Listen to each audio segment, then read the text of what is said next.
COVID-19's been the talk of the town in the NFL circles as of late.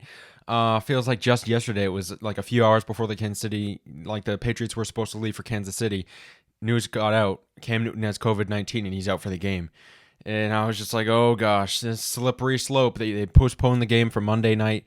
I was like, you don't know where the COVID came from. You don't know where it spread. And you're postponing the game for 6 hours later. Like, NFL, come on. We're being a little aggressive here. Similar story for this week. Patriots Broncos scheduled for Monday night. And what do you know? Slippery slope. Cam Newton gets COVID on Saturday. They play the game 2 days later. Stephon Gilmore comes out. He has COVID. What do you know? After the game, him and Patrick Mahomes shaking hands, hugging, slippery slope. NFL, be careful. But regardless, week 5 of the NFL season is here. And I'm excited about it. I'm a little, worried. Jason McCourty came out the other day and said, the NFL doesn't care about us. That kind of rubs me the wrong way. I think the NFL needs to be smarter, but nonetheless, according to them, the games need to go on. So, in this case, the show must go on.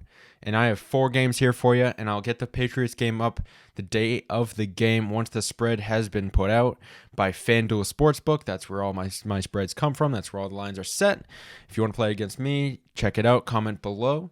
Without further ado, week 5, 4 games ahead. Here we go. All right, let's start out with the Arizona Cardinals. They go to the New York Jets. First of all, New York is not in the greatest of spots when it comes to sports towns right now. Yankees just bounced out from the playoffs. Jets and Giants, pitiful. Knicks, let's just throw them in there for the sake of, fun. If you look up and down this Jets roster, there's really not to be happy about. One of the glimmers of hope, they're few and far between, but one of the glimmers of hope is Sam Darnold. He's not going to play this weekend. Give me Arizona -7. They're starting Joe Flacco. Yeah, did you know he was on the Jets? Neither did half of America. DeAndre Hopkins leads the league in receptions.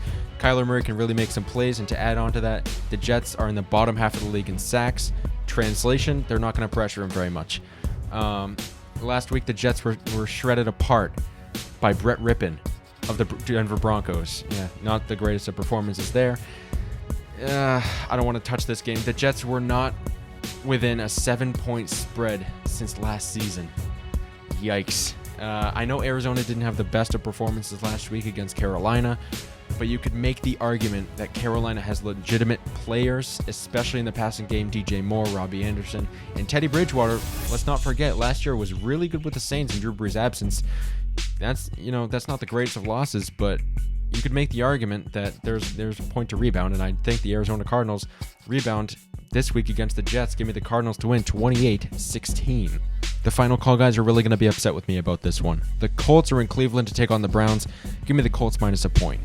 Cleveland, yes, they're 3-1, but their first 3 wins were Cincinnati, Washington, and the Dallas Cowboys, who can't stop a nosebleed. So yes, you play who's on your schedule, but I need to see more to consider you a formidable team. Last year, 4 of the 6 Cleveland wins were immediately followed by significant losses. Translation, they don't handle success very well. Their culture, it reminds me of a guy who gets a solid raise at work. Yeah, you got to win. And then on the ride home, they spend like $400 on scratch tickets. Like, you got to win. Secure it. Like, take care of it. Don't buy a Harley next week. I don't like their culture. But last week against the Cowboys, their running game was humming. And I will admit, Dearness Johnson, who was on the Orlando Apollos 2 years ago, a team I didn't know existed, and Dontrell Hilliard and Kareem Hunt, they combined for 200 yards. But then this week, Indianapolis, 4th-ranked rushing defense. Indianapolis also 2nd in opponent third down conversions. Translation, they get you off the field quick.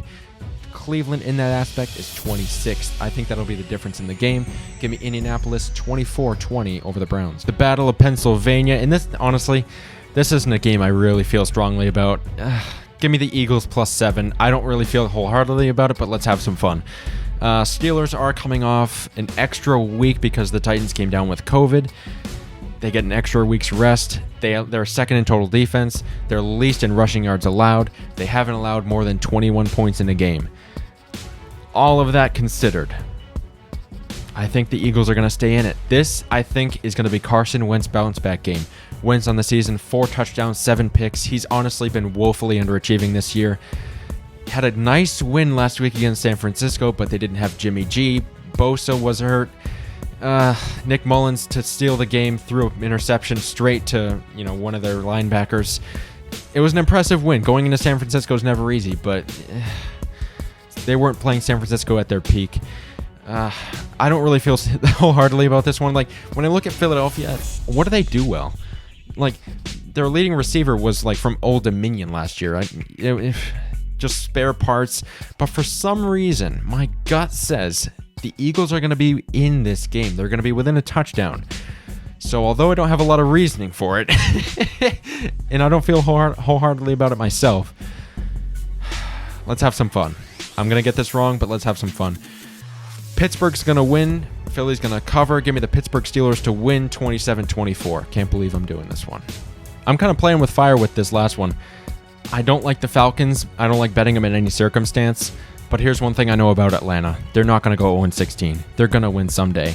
And I'm going to guess this is the week they're going to do it. They're at home against the Carolina Panthers. Give me the Falcons minus 2.5. First of all, they've won the last 5 against Carolina. And that includes some pretty good Cam Newton teams. Both of these teams can really put up some points. I know Julio Jones is a game-time decision. Todd Gurley's been questionable for the last week. And Vic Beasley's also been hurt himself.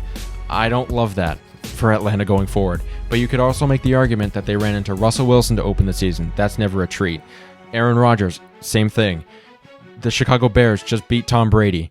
And the Dallas Cowboys, they can put up some points too. So, and although that Dallas Cowboys loss was ugly and, excruciating to watch, but you could make the argument this schedule is going to line up for Atlanta. And they could string some wins together here. So I'm going to guess it starts now. I'm going to pick the Falcons. Don't hurt me. 31-27 against the Panthers. Oh, I'm playing with fire with these last two.